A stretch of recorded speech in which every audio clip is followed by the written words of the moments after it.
Magandang umaga.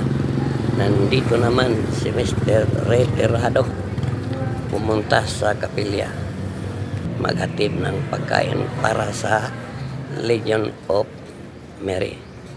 Kasi yung misis ko member ng Legion of Mary, isa na rin retirado.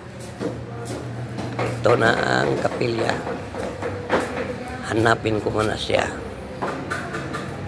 Nagpray sila sa namatay nila na kasama sa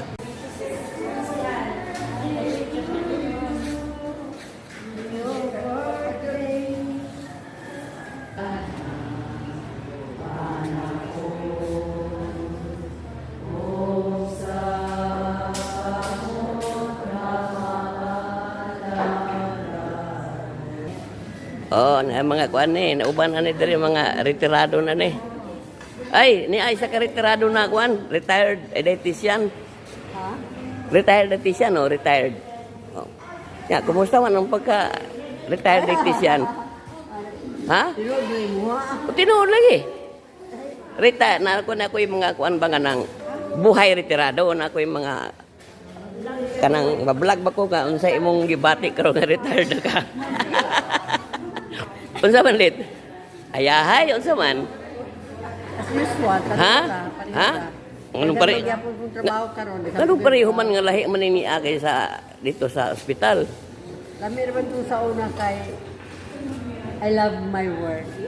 So wala po ka nagmahay nga na-retire na ka. Wala po magmahay. Pero i-compare ni mo unsa may masayahay ka sa una? Sa una bisag daghan ko kay trabaho pero di man ko kukuyan. Mas happy ka. Happy mo.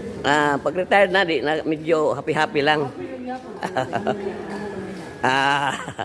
Mo ni siya nga mga grupo ni siya sa mga Legion of Mary no. Kadaghanan din ni mga retired na po. Tinuli. Tinuli. Salamat kayo Ma'am Liti no sa imong kuan. Kanang malipayon man ko kay naman po akong laing ika Lingawan. Sa as a retired no. Oh. Okay, salamat.